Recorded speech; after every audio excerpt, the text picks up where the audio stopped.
Any great show has to have the elements that come together. Great scripts, great acting, great direction, and in a cartoon, great timing. I think that, of course, it overlaps into all other societies, but there are many aspects of it that is very unique to the American life, and it's done with an eye toward a comedic or humorous view, an assessment of what that way of life is. It was like we could relate to people of another era in a fun way. We know it's a universal truth that all of the little problems we have in our daily lives did happen 3 centuries ago, 10 centuries ago, way back in the prehistoric days. They still had problems with your mother-in-law or your boss. These are universal problems. These things don't go away. I think it's because the Flintstones are very specific characters, but yet they're generic enough that people can kind of imprint on them. I've met so many people over the decades that are just crazy about it. I meet guys, mostly got more than girls, I think, that they say, I grew up on Hanna-Barbera. I watched it all the time, and, such fans. Yeah.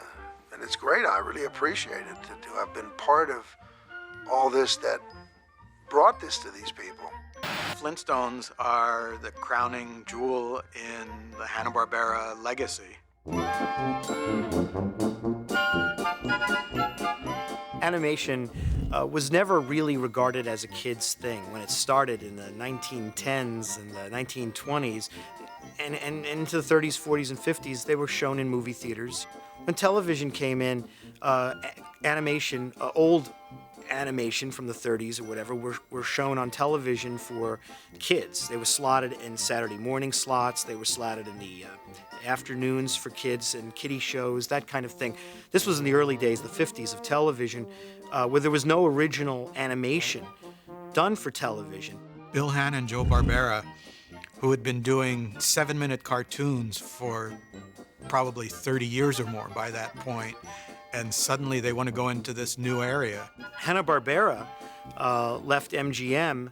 In fact, MGM closed the doors on their studio, and they had to kind of reinvent themselves. And the only place that was showing animation was television. So their very first shows, like Rough and Ready and Huckleberry Hound, were aimed at children. I remember Time magazine ran a big article on the Huckleberry Hound show. I mean, it was just, I bet the network just probably got ratings numbers like they'd never had before. They became so successful about it, and Joe Barbera in particular was such a good salesman in selling the networks and the executives on ideas for TV cartoons that he convinced them that a cartoon, just the way they used to do it, just the way Tom and Jerry used to appeal to adults in theaters, could be done for television. And that really was the seed of the Flintstones. Ed Benedict, of course, is the one who designed the Flintstones. And Ed had worked for Tex Avery at MGM. Ed Benedict influenced the early Hanna-Barbera designs in general.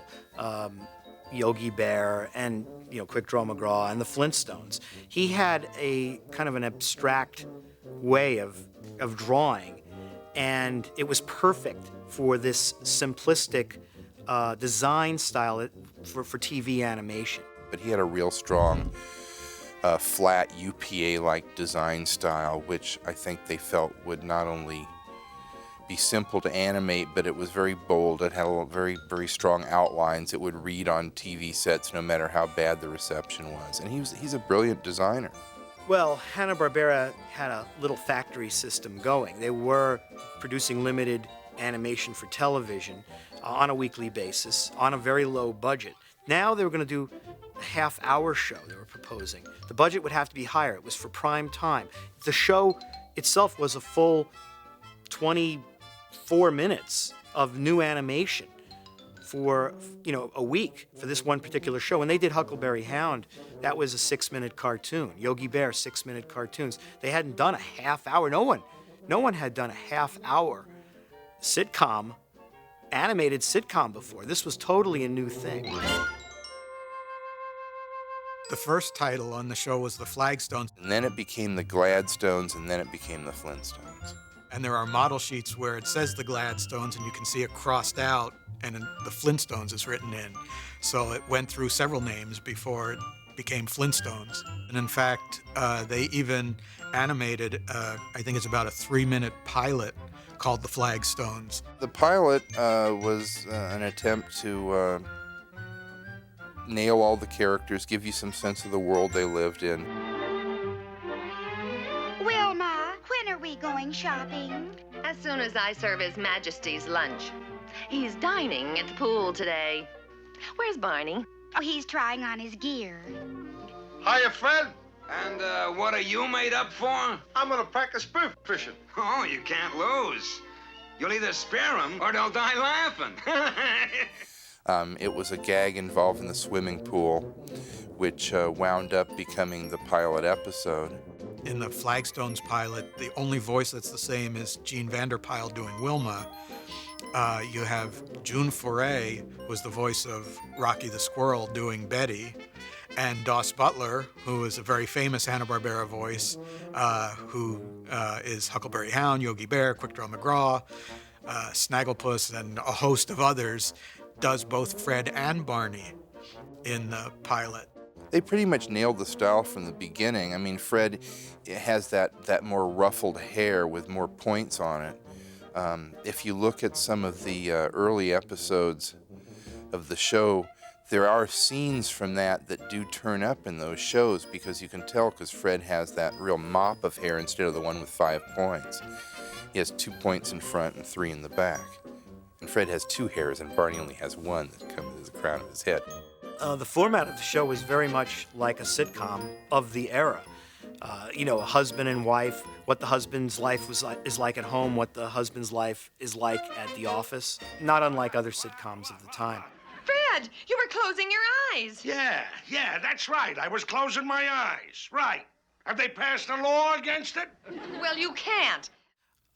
They even had a laugh track, which was because most sitcoms were done in front of a live audience, or even if they weren't, they had a laugh track. So the Flintstones had to have that too. And, Mr. Slate, I appreciate you'd like me working for you again. However, before I do, there's something I must tell you. Yes, Flintstone? Well, Mr. Slate? As a kid, I could never figure out what cartoons were doing with laugh tracks. Even as a little kid, I was sophisticated enough to know these were cartoons that were made over a period of time and that they weren't showing them to an audience. We discovered that it does help the feeling of a laughing spirit or a comedic spirit to the show in itself. For some reason, a laugh track does do that.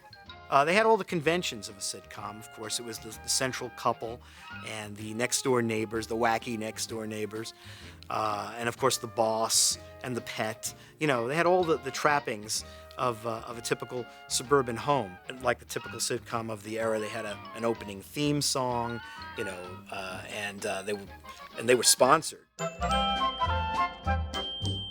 One thing that's confusing to fans today is that when they look at the episodes on the first and second seasons, there's a different theme song than what they're used to seeing on their local TV stations, or even originally when Cartoon Network started running the show.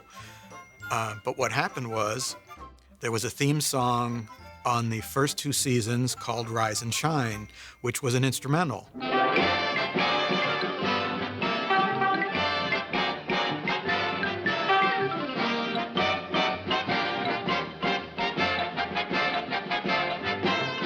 That was an instrumental version. It didn't have any lyrics at all, so it didn't really tell you anything about the characters. It introduced them all visually. Come production time for the 3rd season, Bill Hanna decided he'd like to have a theme song with lyrics. And they took a background cue that had been in the show since the very first episode, since the swimming pool episode, which actually was not the first episode to air, but it was the first episode produced. And when they're having their little swinging party out by the swimming pool, this song is playing. So they took this song, and that was Meet the Flintstones, and that's the theme song that almost everybody knows, and it ran from the 3rd through the 6th seasons. Then, when the show went off network and went into syndication, Bill Hanna decided that in those days, 16 millimeter film prints used to be bicycled around to all the local stations, so they would run completely out of order. And Bill Hanna decided that it would be too jarring for one day it's Rise and Shine, the next day it's Meet the Flintstones, and then the next day it's Rise and Shine again, and he just thought it would be too confusing, and so they stripped the Rise and Shine opening off the first 2 seasons and put one Meet the Flintstones opening on every episode. The original theme was lost for many years. I remember telling people about it, and they'd look at me like I was nuts, you know. Hoyt Curtin was a great composer. He started with Hanna-Barbera in the very beginning. There were other studios making TV cartoons, but Hanna-Barbera was like head and shoulders above everybody else. They were the ones you went to. Well, Bill and Joe were really pioneers in television animation. Bill and Joe developed this technique. They just took it to an optimum, and it's this thing that sometimes is referred to as limited animation. I prefer the term planned animation because you don't just limit everything.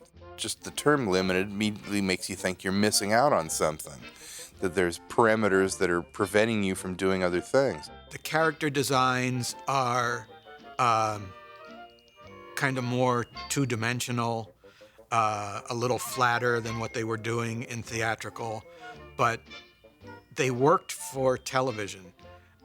They worked for this new medium. Wherever the story seems to call for it, you might expand on it and make it a little richer. And then, so you have to be very judicious in your selection of what you did where. And so planned animation consisted, of course, with an eye toward answering to the needs of a lower budget, a more compressed amount of time. You know, they could use cycles and they could use, you know, different kinds of cheats, but I didn't see them as cheats because I felt they were very funny. And you look at later so-called limited animation, and that does feel kind of lacking in a lot of ways. But that early stuff, as long as you had strong poses, good gags, good soundtrack, great designs, good backgrounds. If you notice on many of the early Hanna-Barbera characters, that there would be usually a line going from the nose area down, and it formed sort of a muzzle down to the lower part of the face. That was done purposely so that they could lift that area of the face in a controlled fashion, and just so they can synchronize the mouth to the dialogue and have that keep alive while the rest of the head was somewhat frozen, except for the eyes, possibly, which would blink. I want a cartoon to be funny or dramatic and really hit it. And whether it was stuff like the Flintstones or Yogi Bear or Quick Draw McGraw or stuff like Johnny Quest and Space Ghost. We see a lot of it today, but that was one of the first that really did that as successfully as the Flintstones did. And, just the length of time that it ran would attest to that. I think to my generation's taste, they gave us what we wanted. Bill and Joe, they were the bosses. They were so close creatively and productively in terms of their careers. Socially, they didn't quite travel in the same directions. And yet, I can remember when I first started there, that they used to have each one of the desks were placed back to back, and they faced each other, so they could just toss ideas and drawings and keep in touch that way. It was about as close as you can get. These guys were really, I mean, like I said, Joe came in every day, Bill came in every day. I mean, when I worked for them, they were already in their 70s, but they were still working every day, and they were very approachable. Joe's a force to be reckoned with. You'd never know that he was an animation producer. He comes on like an old-time Hollywood producer. Well, he's just, I was in awe of him. I remember when I was first working for him, and I mean, just had a wonderful personality, you know, funny, and it was so suave, you know. He's one of the best dressed men, you know. He was just great, really. No complaints. I was glad, I mean, quite truthfully, to have to be on his team. Bill seemed to concentrate more in terms of the organizational qualities of it, besides guiding the very creative area of animation itself.